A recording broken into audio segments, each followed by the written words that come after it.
very good evening, ladies and gentlemen, and a very warm welcome to each and every one of you who's joined us on the second last day of the biggest virtual implantology event of 2020. My name is Ruben Lobo, and on behalf of Team DentistChannel.Online, I warmly invite you to a power-packed session which will be delivered by the one and only Dr. Ehab. Ladies and gentlemen, we had a lot of queries which spoke about we wish to get a lecture on single-tooth implant.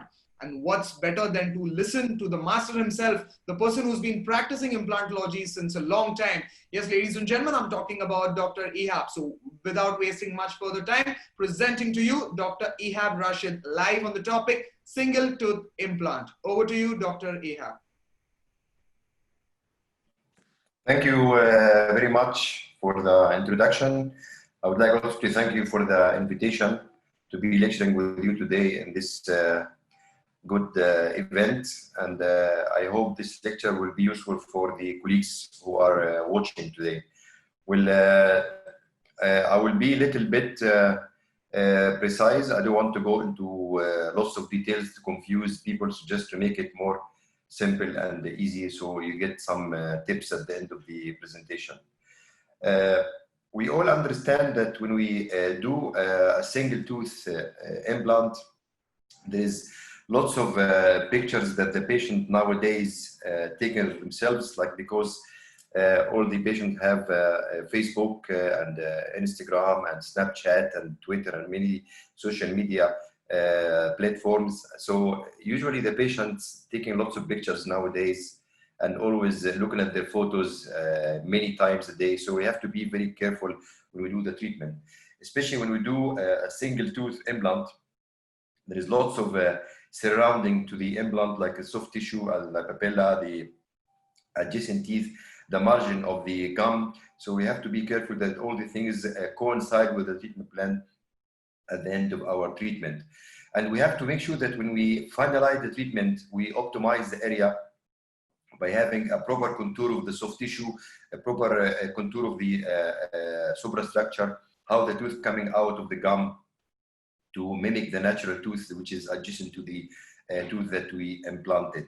And we always try to avoid the complication by going through the parameters that always been shown in many lectures and many textbooks about how to place the implant, where to place the implant, make sure that the position is correct, and choosing the right size of the implant. As this case here, we see this case, the patient is a young lady, and if you look at her smile line, you can see that her lip is in a very high position, and every time this patient is smiling or even trying to talk, you can see this implant shining through that part of her mouth, which is quite embarrassing.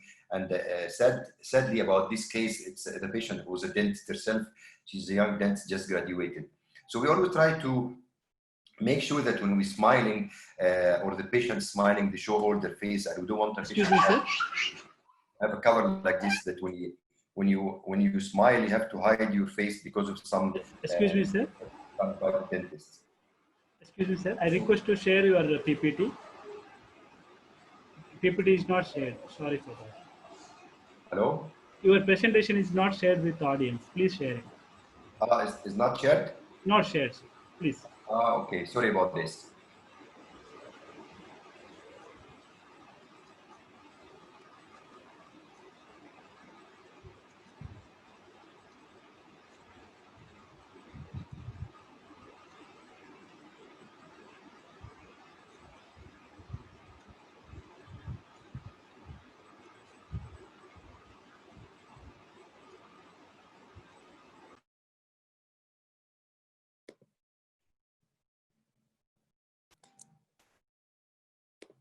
You can see it now? Yes, loading. Yes, sir. Make it full screen. Is it on? Yeah, it's on. Make it full screen, please.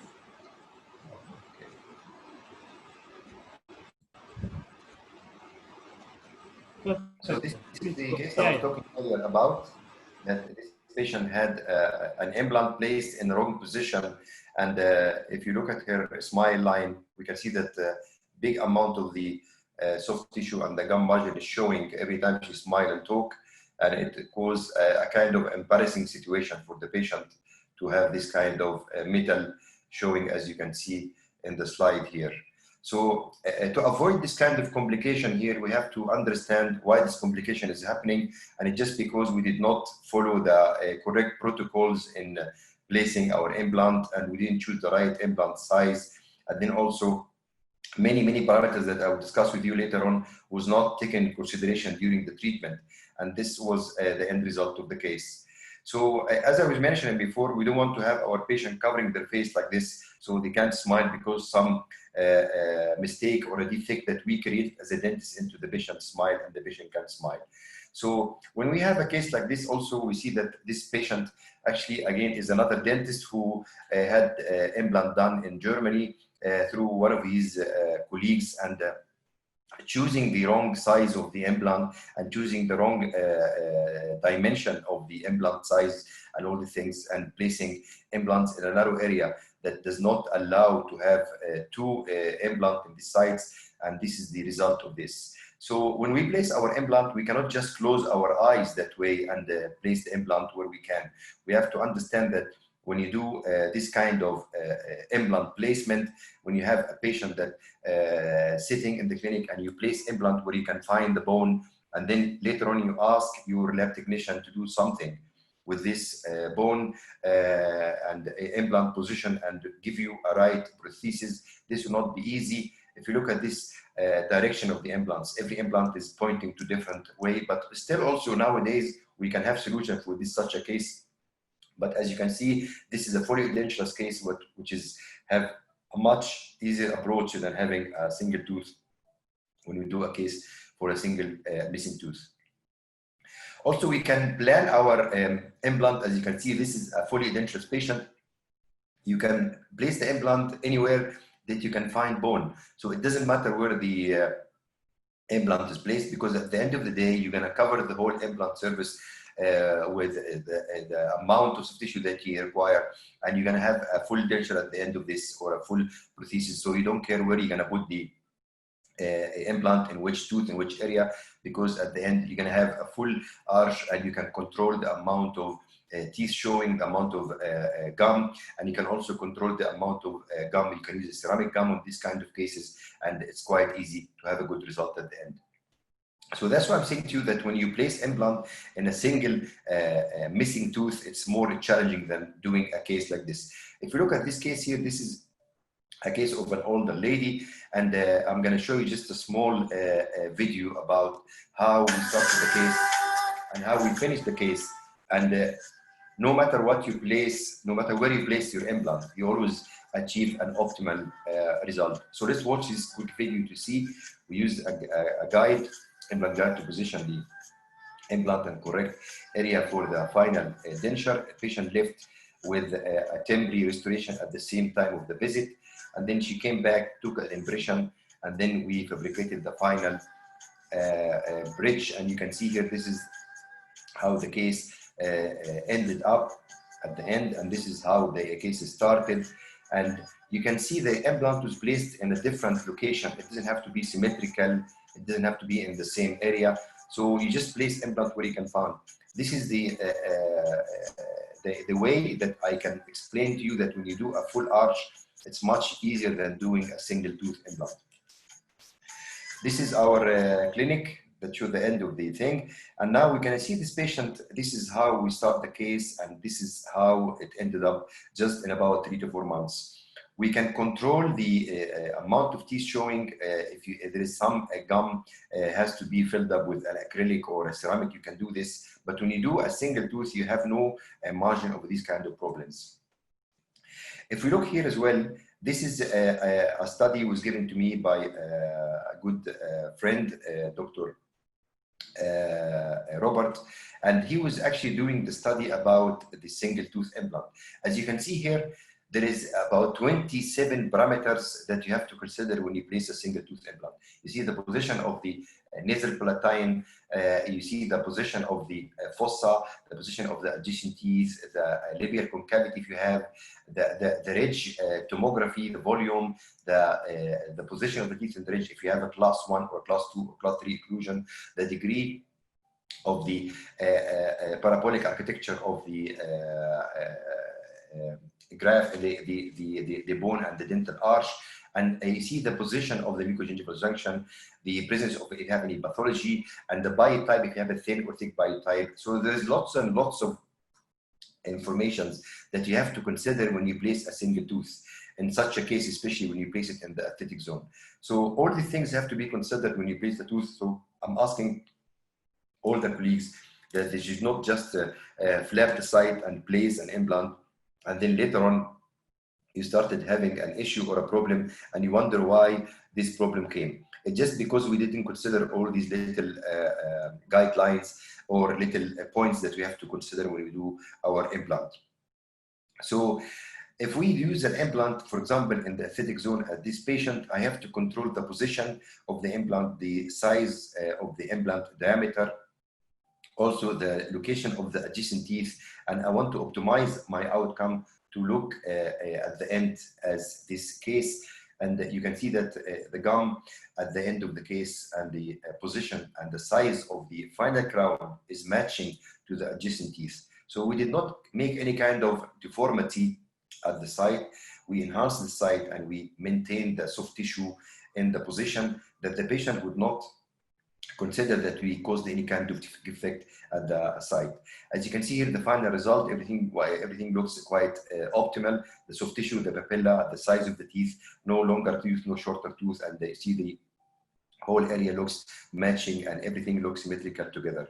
So we're gonna go on into a little details about how do I plan a case if I have a case. For example, how do I think about the case? How do I see the case? So this case, I'm choosing for you this case, which is a missing lateral incisor for one of our patients who came to the clinic. And this patient actually had been wearing a Maryland bridge for many years. She's a young girl in her early 20s, and she wanted to have an implant tooth in the side here of the lateral incisor. As you can see here in this area, she has a missing, and she was complaining that she always wear either a removable denture or she always wear Maryland bridge that keep coming off, and she has to reglue it every now and then. It's a quite annoying feel that when you feel that one of your teeth can fall out at any minute, and the patient was very sort of concerned about this, and she was actually asking to have something like a permanent that she doesn't have to worry about falling off or biting or something, and then it just the glue will detach from the tooth, and she has to look for a dentist, especially when you are on holiday or you are traveling and this happened to you. It's a quite kind of a stressful situation because you don't know where to go. And we start analyzing the case by checking where the patient is smiling, and we have to analyze the smile line. We can see that the smile line showing here some tissue, and you can see where the patient smile at the end. And you should do this without anesthesia. Before you do the anesthesia, you can do this. I would recommend if you do this on a video and you can freeze the picture so you can see when the patient talking and smiling, what the limit of the lip, where the lip stops. So you can see that here she has quite a good smile line. She doesn't have a gummy smile, and she looks good when she smiles, and we want to know that where we have to place our implant.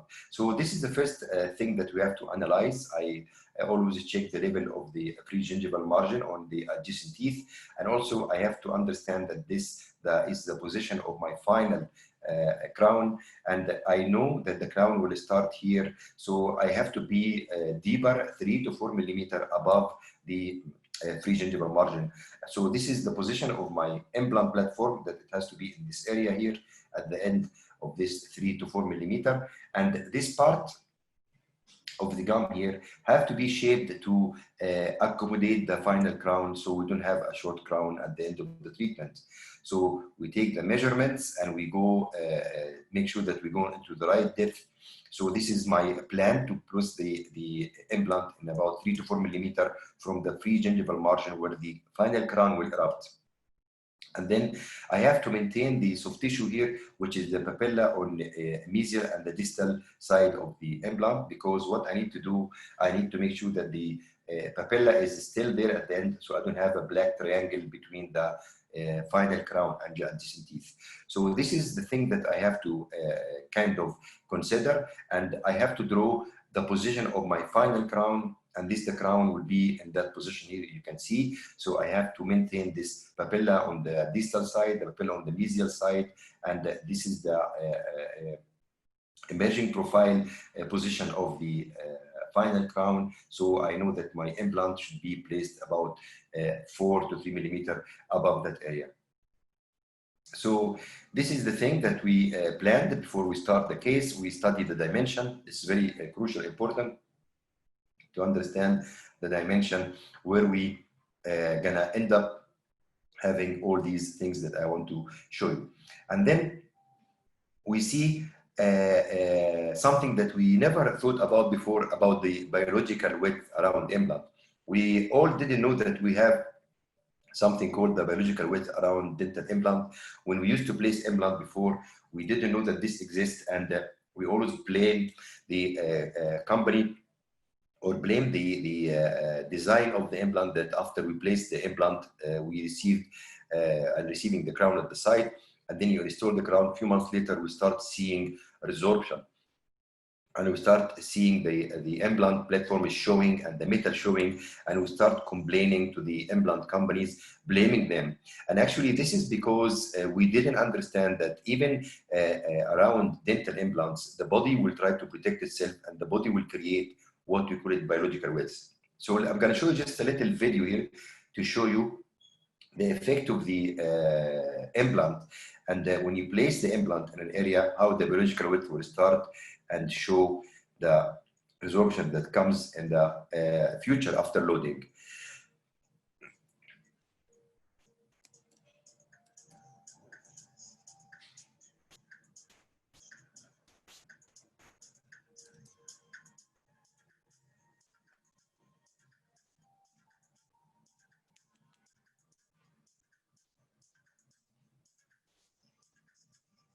So we understand from this picture that the fibers on the gum around the implant is in a vertical way, not horizontal as the natural tooth. And you can see here it says the 4 millimeter rule. The 4 millimeter rule means that when you have a short amount of gum, as it's showing here, you place the implant deeper, and the more gum you have, you can place the implant less shallower. And when you have a bigger amount of gum, you can place the implant even more shallower. And at the end, you can see that when there is a big amount of soft tissue, you can place the implant on the level of the bone. And this is another diagram showing us that when you have 1 to 2 millimeter, you have to place your implant deeper to create what we call it the biological width, which is about 4 millimeter around the implant. And that's why when we ever replace an implant, we have to check the size of the soft tissue coronal to the implant platform. And then based on that, you can place your implant deeper into the bone based on the thickness of the soft tissue in order to get the final result in an optimal way. This is done in any position, even if you're doing an anterior or posterior tooth, you always have to measure the soft tissue, make sure the soft tissue created enough amount of margin around the implant in order to maintain it. And then you can modify the soft tissue, make it wider, make it thicker in order to increase the protection around the implant. And this is how we created this biological width. So understanding this idea, we have to look now at our case again, and we see that this case has a lot of bone in the buccal to palatal direction. So I can actually start shaping the bone in a way that I'm going to create the 4 millimeter amount of soft tissue above this crystal bone. You see the bone position was in a higher level, and here, so I have to create a ditch in the bone here because I need to get the gum to go more apical, and I need to create more space for the final crown. If I place my implant into this bone level as it is, and you can see the bone level is very coronal, the final crown will be very small crown, and it will look bad when the patient smile. So we have to understand this, that sometimes we have to remove bone. I have to create a space, as you can see here in this space, because I need to make this concavity, because I'm measuring the size of the soft tissue and understanding that when I place my crown in this area, I need to have a space for the soft tissue, which is 3 to 4 millimeter above the bone crest, and then after that we'll start the margin of the crown. So we prepare this side, as you can see, with any round there, but we don't cut the bone at the peaks area, in this area, because I want this bone on the both mesial and distal side to support the papilla, so I don't end up having a bracket triangle. So we always remove the bone in that area, and we keep the bone at the peaks here next to the adjacent teeth to support the papilla, to avoid what we call it a bracket triangle. And then after that, I'm gonna go in with the my densification bear. I usually use the osseodensification bears all the time, because this bone here is a quite soft bone. It's a bone that in the anterior maxilla, which is a soft bone. We understand the bone in the maxilla is quite soft, and I don't want to drill it and waste the bone and let it go into suction. So what I'm doing, I just condense the bone, compact it to make it more stable and make it more kind of dense around the side of the implant by using this denser bears. And then after I position my implant in the correct area, I have to check if I have enough bone on the buccal side. We understand from all the studies and the literature that every implant should have about 2 or more of millimeter outside area, which is the facial area. So if you look at the buccal side here, we see that we have about 3 millimeter bone buccally. So I understand I don't need to graft buccally to this implant. And the tooth or the implant is placed in a native bone, so everything will have an optimization to the site, and you can see that we don't need to graft the site anymore. So we have about 3 millimeter bone to the buccal direction from the implant, so I understand I don't need to graft the site, and then I place my implant and I choose the diameter of the implant based on how much millimeter I have mesial and distal to the adjacent teeth, because I need to have a space for the soft tissue to grow in this area and the bone to be vascularized. If I use a wide diameter implant, that can cause resorption of the bone on the mesial and distal side, and that can lead to loss of the bone beak, and then we understand that this bone beak will dissolve, and eventually the soft tissue will dissolve and we're going to lose the papilla. So after placing my implant, I'm checking here the size, how much do I have on the soft tissue. You see I have here big amount of soft tissue, which is about 4 millimeter soft tissue, more coronal to the implant platform. You can see the implant platform is sitting, and you can see that the tissue is kind of thick enough, so I don't need to even augment soft tissue in this area, because you can see that we have about 4 millimeter above the implant surface. So I understand that this tissue is enough to support, so I don't need to graft to thicken the tissue. I already have enough tissue to support my implant. So this is something also I understand. So we look here and we see the position. We have enough space, mesial and distal. So there's enough bone to support each side. As you can see here, we need about 1.5 millimeter to the surface of the implant from the adjacent teeth. So we optimize this, we have it, and then everything is closed and switched, because what I want to do also, I want to arrange this defect later on, so I don't put any gingival former, or I don't put any temporary crown, because I need the tissue to join together, because I want to roll this tissue later on to increase and put it here to thicken the soft tissue even further, to correct cosmetically the soft tissue around the implant on the buccal side. So we come back after healing and we see that we place this we place the gingival former. After we roll the flapper side, you can see part of the gum is here. Basically, you just roll it and just turn it inside and place your gingival former, and then leave it to heal for about 2 weeks. And then we can see that we come back here to shape the gum to the position that you like. So I like to do this when I use the temporary crown after healing of the site. Once the site is healed, you can shape the area with the crown in the way that you want. So you can expand the tissue into the direction that you like. So what we're doing here, we're shaping the soft tissue on the artificial gum at the cast, and then based on the shape that we like on the cast, we manufacture the temporary crown to that shape, and then we go back to the patient and then place the temporary crown in the way that we want. See, the temporary crown will be placed and we leave it for a few weeks. I usually leave it for about 4 weeks at the site to shape and to mimic the surrounding soft tissue to have a nice emerging profile at the end of the healing.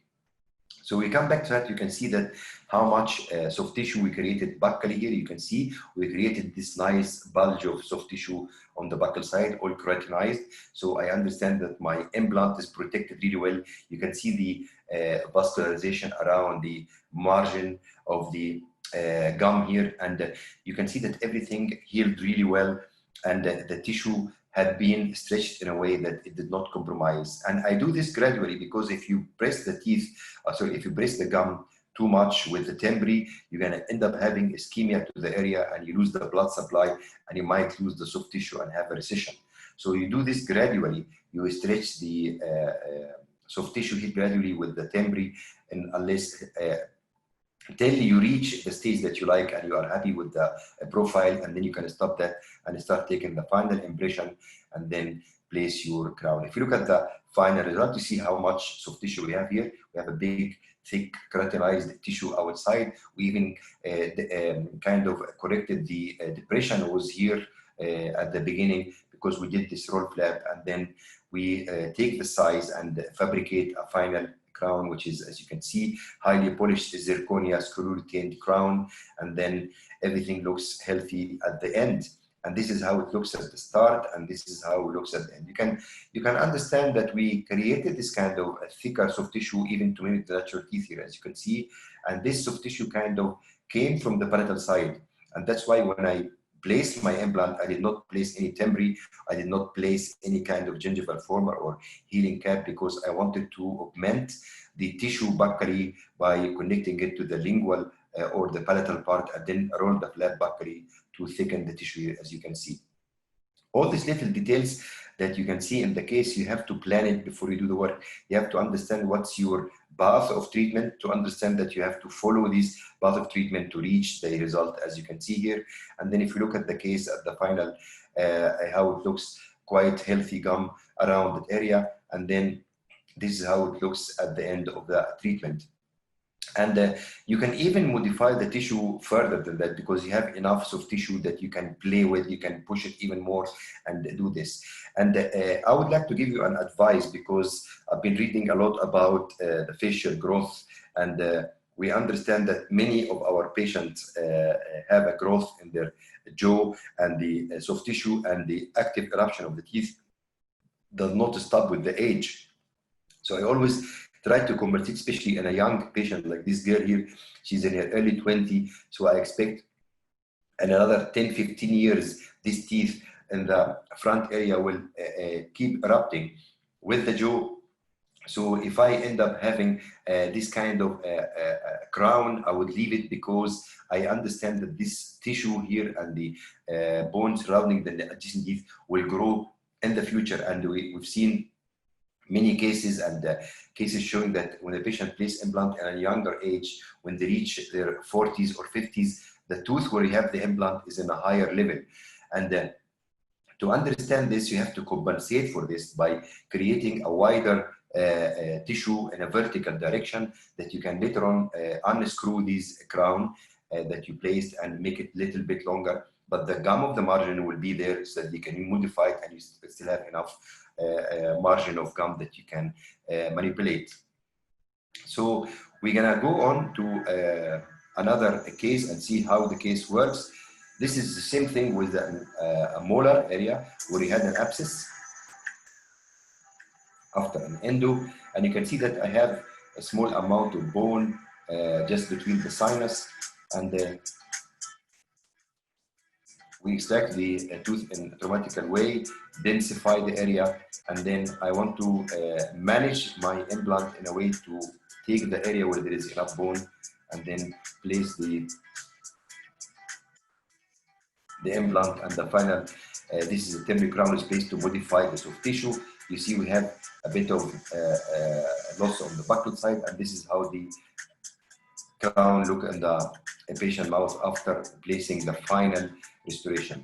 You can see here, this is the case. I try to avoid the sinus by tilting the implant a little bit away from the sinus. You can see that the sinus is very close to the implant position. You can control this by making sure that you're doing the drilling in the right dimension. We're going to go to another case and see also the same thing, which is another case of a patient who had a central incisor that been fractured, which is in holiday visiting her family here in Dubai. It's an older British lady who had a post-core in this tooth here, and the core with the tooth has fractured, and she requested to do something about this. And then I looked at the case here from the buccal side. You can see that she has a very big amount of bone loss between the papilla and the adjacent teeth due to the bad margin of the crowns. Also, we look again into the case and we see that she has a fistula on the buccal side. So I understand that we cannot do what we call the socket shield technique in this case, because this is a contraindication. When you have this kind of a fistula on the buccal side, this means that she has an active infection in that area, so the whole tooth has to be removed. And also at the same time, I have to place something to this lady so she wouldn't go again out of the neck without any kind of restoration. At the same time here, we measure the soft tissue here. As you can see, she has a big amount of keratinized tissue on the horizontal dimension to the buccal side. So I understand that this tissue is enough. I place my implant. As you can see, we do just a normal guide that will show us the position, because I want to have aiming for a screw retained final prosthesis. So you can see the implant will be placed more to the palatal side. I have to leave a gap here to grab the site, and then implant is placed, as you can see, and then the site is grafted. We graft the site with non-resorbing bone particles, usually bovine, especially when I have enough natural bone on the buccal side. So I have to support this bone, which is very thin. I have to put a bovine bone to the side to support it. So you can see everything is placed in a correct position. The implant position from buccal to palatal, we're having a 3 millimeter or 2 millimeter gap on the buccal side and grafted with a non-resorbing bone. And I repeat again, it's non-resorbing bone. So we don't use autogenous bone. We don't use also allograft because it will resorb. We need something that's stable there to act as a filler, also as a scaffold for the site. And then the patient will have her final or a crown that she came with, which is the fractured crown. We emptied the crown and then line it with the composite at the palatal side, screw it to the implant mount, and screwed back in. As you can see here, this is her final crown, and you can notice here the composite that we add on the top to support the tissue on the buccal side here. And then also you can see here that she still have this fistula at the front due to the infection from the old crown. So the patient go home and come back after a few months, and we can remove the temporary. We see that we have a good healing, and the area look quite healthy. So I make sure that everything is positioned as we planned with the guide that we did at the end, at the beginning of the treatment. And we can see that at the end of the healing, everything looks in a good area. Now we have to modify, we have to shape the soft tissue here. And you can see here, I have a small incision on the palatal side. I do this with this incision because I'm planning to push this gum on the buccal side more buccally. So I do an incision on the palatal side, and I don't do incision on the buccal side, because the buccal side, the gum is quite thin, and the palatal side, the gum is quite thick. So if I do the incision on the palatal side, we have more chance of vascularization. On the buccal side, the gum is thinner. It has less amount of blood supply to the side. So I don't want to disturb the healing by doing any incision on the buccal side. So we always do incision on the palatal side because I want to expand the soft tissue around the crown that I put, and I shape the crown really in the lab to expand the tissue more to the buccal, as you can see here. And then you place the implant after modifying the emerging profile, leave everything to heal, and then come back and see. You see now we expanded the soft tissue, make it more wider. As you can see, we increased the profile into the dimension because I want to have a wider profile so it will look more natural at the end of the treatment. You can see when when you remove the temporary crown, you see all the vascularization that coming through the connective tissue area under the keratinized tissue, and you can see that everything looks nice and healthy. And then we understand that this area is now ready to be receiving the final crown, and the final crown is done at the lab, leaving a gap for the soft tissue to keep growing to the side, because we understand the soft tissue takes about 9 months to mature completely.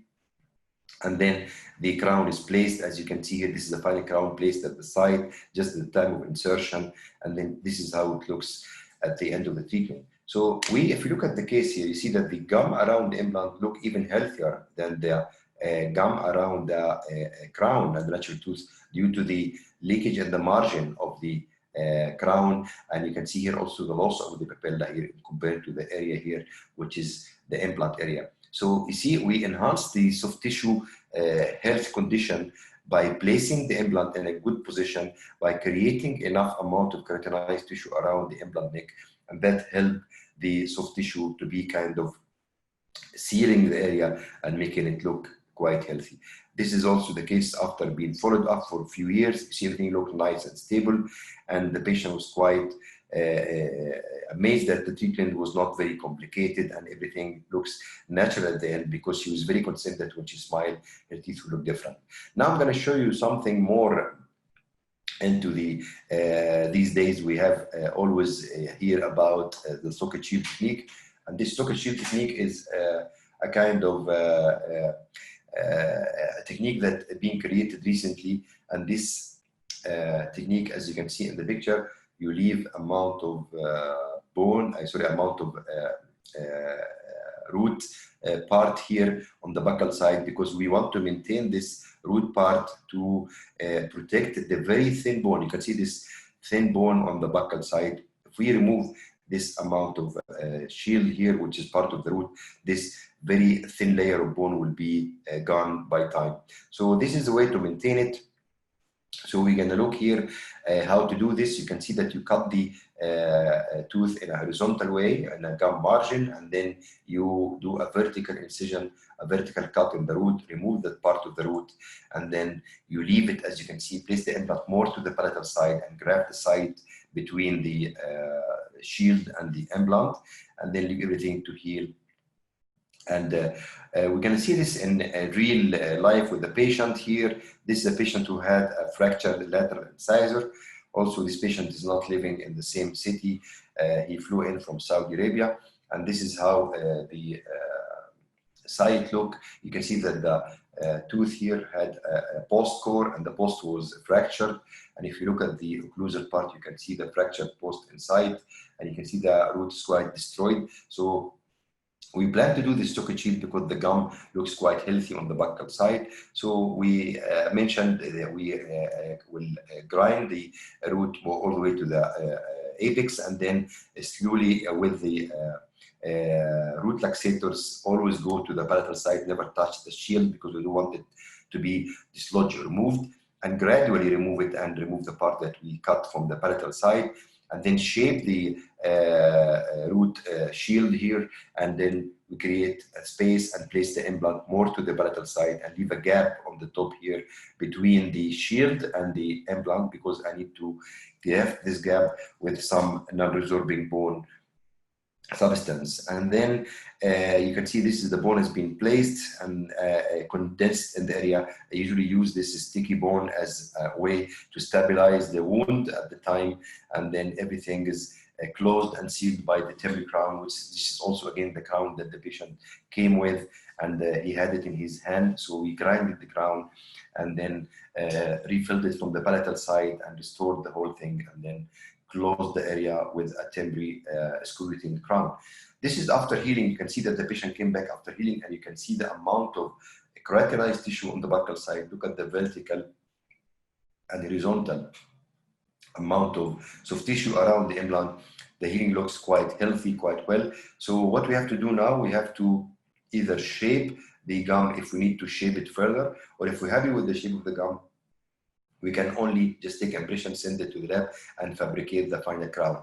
In this case, we see that we have a good amount of soft tissue, and this is how the his temporary crown was made. You can see that the part of the original crown that he came with, and then we added that area with a composite or acrylic to kind of shape and direct the gum into that area. And something very important, should leave a space here, which is the space for the socket sheet, because we don't want to touch it. We have to be away from it completely to allow for the bone deposition between the shield and the implant.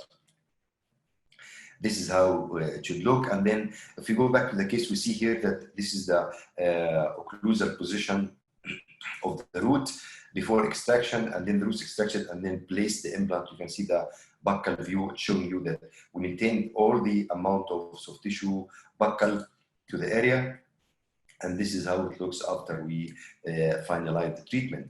So we understand that by doing this technique, you always minimize the bone loss and always maintain the amount of soft tissue on that side, and you achieved a kind of a very good result at the end of this kind of technique. The thing that we have to understand, that when you do this kind of technique, you have to be very cautious that you should not move the shield, because any minor mobility in the shield can lead to loss of the shield and infection of the site and create a problem. So you always have to be very careful when you attempt to do this kind of technique. And this is how it looks from the start to the end. And you can see that we did quite a good job by maintaining the soft tissue. We did not lose the papilla, we did not lose the tissue buccally, and everything looks great at the end of the treatment.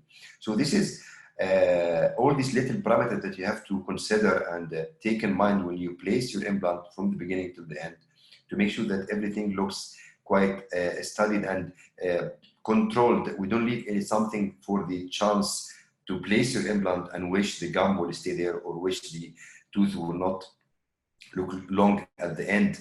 And this is because we followed these kind of tips that I said to you, and also understanding the situation where you place your implant, the amount of soft tissue, the amount of bone, the direction of the crown, and the position of the platform of the implant to the pre-gingival margin, and how deep you can place your implant to maintain the amount of the labial soft tissue, and also how to protect the peaks of the bone around the mesial and the distal side here to create a nice papilla at the end of the treatment.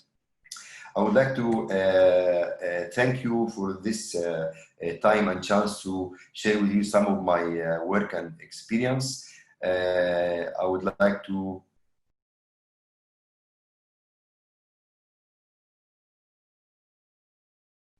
Which implant do you prefer when it comes to single tooth implant? Is it a conventional implant, two-piece implantology, or is it the immediate one-piece implants?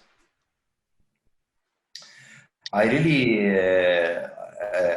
never use the one-piece implant, because I think when you use one-piece implant, you kind of limit your treatment. You limit your treatment to certain things. Like, as you can see in the first case, I wanted to take the soft tissue from the palatal side and kind of graft it on the buccal side. So if I use a single tooth implant, you lose this chance. So I don't want to lose one of the chances that I can have at the site. If I use a two-piece implant, I can close the area completely, suture it, let it heal, and then I look after healing. If I have some defect, I can go back to the same site, and instead of going to the palate and grafting the soft tissue with the palate. So I'm trying to minimize the trauma to the patient. I'm trying to minimize the kind of surgeries I do. I limit the kind of intervention that I do. So if I use a single implant in this kind of cases, if I need to graft the tissue on the buccal side, I have to go to another area, which is the palate of the patient, take a connective tissue graft and graft the site. But if I use just a cover screw on the implant, which is a two-piece implant, if I look at the time of the healing and I see that the soft tissue need to be enhanced, all you have to do during the second stage, go more palatal, and then take the soft tissue of the palate, roll it on the buccal side, and place your gingival former or healing cap or temporary abutment. So this way you kind of have this kind of flexibility in the treatment option and compared to a single tooth implant. That's why I don't like to use single or one piece implant because of this kind of limitation. And you also have to be kind of careful, because also when you place like a one piece implant, you have to make sure that you place your implant in a good position, that later on healing you have enough amount of soft tissue coronally. And if the gum will heal in a way that you cannot enhance it vertically, and you can end up having a long crown that looks badly aesthetically. And also, this is something very crucial if you use in the aesthetic zone. If you end up having a long crown when a patient smiles, especially if the young patient have a gummy smile or showing the whole tooth, it will be a problem to solve. That's why this kind of one-piece implant has this limitation as well. Thank you so much, doctor. We move to the next question. If it's a case about single tooth implant, will your protocols remain the same for the posterior maxilla as well as the anterior maxilla? Yes, the single tooth implant, you can always use the same parameters everywhere. It doesn't matter where the tooth is. I show you an area of central incisor, a lateral incisor, also a molar, all in the maxilla.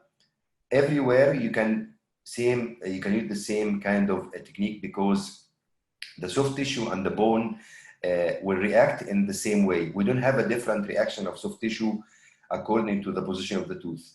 The only difference in the posterior area rather than the anterior area, that the soft tissue thickness is a little bit bigger. But also, if the soft tissue is thinner in the posterior area, we'll end up also recession, and also the same thing in the anterior zone. So it doesn't matter where the tooth is, anterior or posterior, maxilla or mandible, always the behavior of the bone and the behavior of the soft tissue is identical. Thank you so much, doctor. We move to the next question. So due to the amount of bone loss with time, how much do we have to recounter or reduce the bone with burr before placing the implant as shown in your first case? Okay.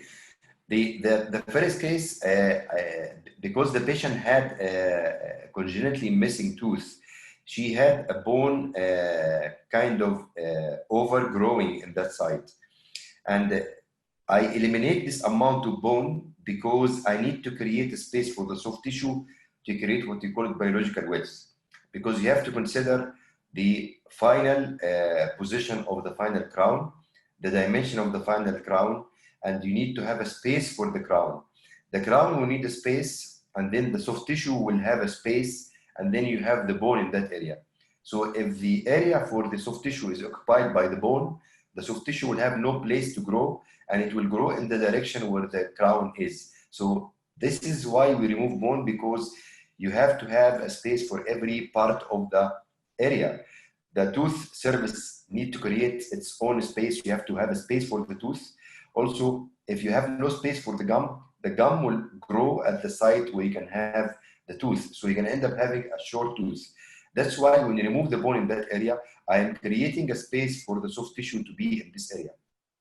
And that's why only time to remove this bone when you see that there is no place for the gum to be, and the gum will always create its own space. So that's why I'm helping the area by eliminating this amount of bone to give a space for the gum to grow into that area to create what you call biological width. Thank you, doctor. Thank you so much for answering. We move to the next question. What is Dr. Ehab's solution to black triangle correction in the aesthetic zone? Also, please elaborate how the palatal keratinized tissue was transposed under the buccal soft tissue. Can you say the second part again? Also, please elaborate how the palatal keratinized tissue was transposed under the buccal soft tissue. Okay. We'll go to the first part of the question, which is the black triangle. The black triangle between the teeth is due to loss of bone. That's why if we check the site before we place our implant and we see that we don't have enough bone supporting the papilla, we should not make an incision in that area. This is a very fatal mistake that everyone will do, and then you lose the papilla between the teeth. I had this problem before, and I was thinking why this happened. just because sometimes when we have a tooth supporting that area, it's better not to incise the papilla during the surgery and do an incision and elevate a flap. This is one thing. And also, if you use the socket shield technique and you see that there is no enough bone supporting the proximal part, and the gum is kind of attached to the root surface. So we extend our socket shield more to the proximal area to keep the support of the gum and not to remove the tooth completely, and we'll have a loss of the support of the gum on the rectangle. This is something very important, actually, a good thing. And to overcome this as well, you can thicken the soft tissue by doing what we call a connective tissue graft at the papilla site.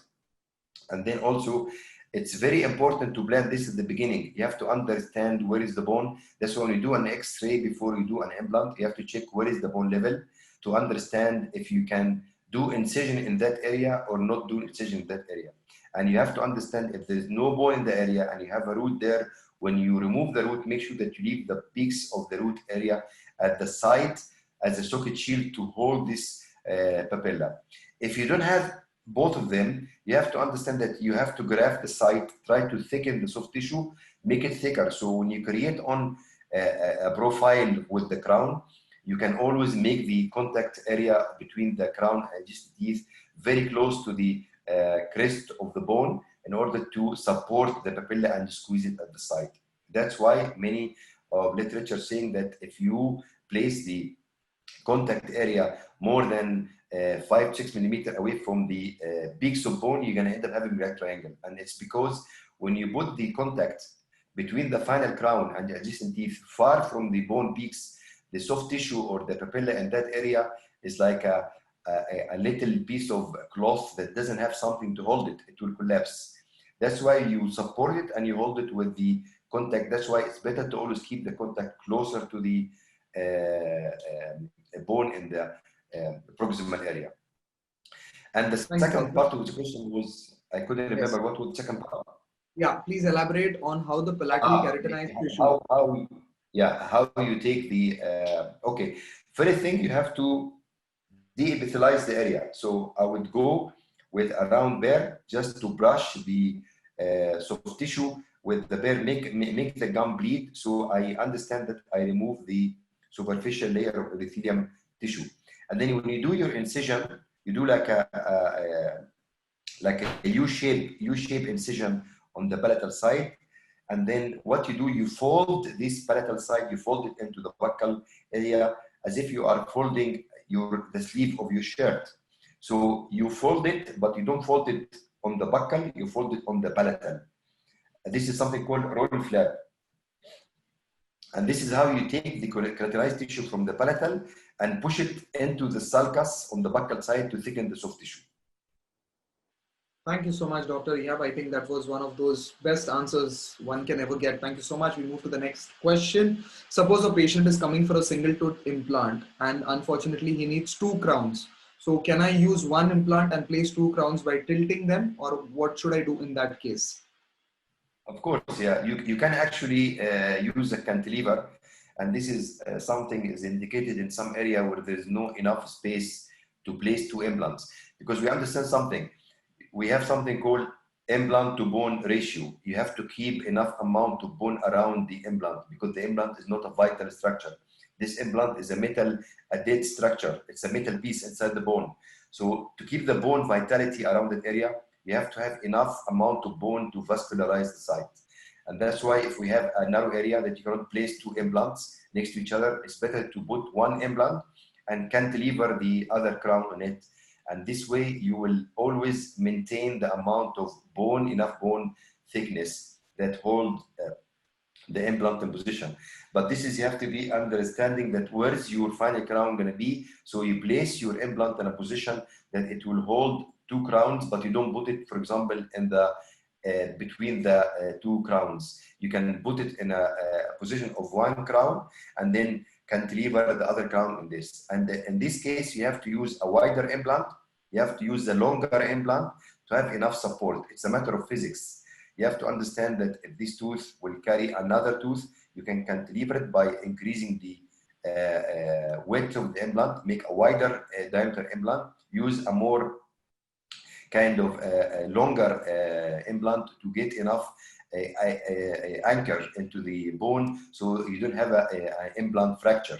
And this is the trick when you use a cantilever. You should use a wider diameter implant, a longer implant, so you don't end up having a quite big amount of force on the implant and use at the end of the time you will get a fracture of the implant.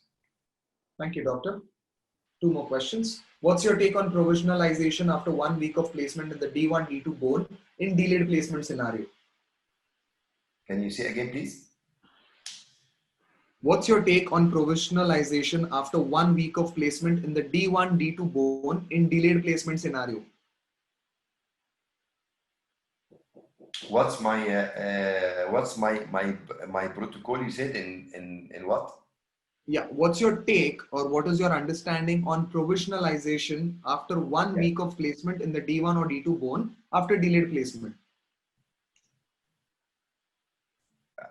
I didn't understand. I didn't understand the question. So, all right. I'll do one thing, doctor. I'll request this person who's asked me the question to reframe the question. It'll be easy for us. We move to the next question. Is the free connective tissue graft or pedicled? Is the connective tissue graft pedicled or free gingival graft? Is this better than this? No. So the question is whether the free connective tissue graft is the free connective tissue graft or pedicled? Is this one better than this one? This is the question? Yes, yes. Yeah. Okay. It's actually the pedicle flap. The advantage of pedicle flap is that it has blood supply to it, so it has a more success rate. But the free gingival graft, it's a graft that you've taken from a different location and you're placing at the site. So to make it success, you have to make sure that you getting enough blood to that graft, because this graft is already disconnected from the blood vessels. So the advantage of the pedicle flap that it has blood flowing into it and there is nutrition coming to the graft. But when you use a free gingival graft, you have to understand that there is no any blood supply coming to the site and to this graft, and this graft can only survive if the bed of the site is vascularized well, and also you cover the graft from the buccal side with the existing tissue that should have adequate amount of also blood supply. Any graft, you have to understand something, that any graft in any part of the body, the crucial thing is the blood supply. If there is no enough blood supply to the graft, definitely the graft will not last. Okay, so any graft we use it. If you use a bone graft, soft tissue graft, connective tissue graft, you have to always understand where the blood will come to this graft, because any graft will be placed, it needs nutrition, it needs oxygen to the cells, and this oxygen nutrition can only be at the site by the help of the blood. So whenever we graft anything, either bone or soft tissue, we have to look at the site to see where is the blood coming to the site, because we're grafting vital tissue, and when you graft vital tissue or you graft any kind of material at the site, you need the vital tissue to grow into that graft. And the only way to grow when you have blood flow into that area and you have oxygen coming to this area to support the soft tissue and to support the bone, you have to have always blood flow into the site. So there's nothing called this graft better than this graft, or this graft is less than this graft. Every graft has indication, has contraindication, but no matter what graft you use, you always have a blood supply to the site. No blood supply to the site, definitely you will lose the graft.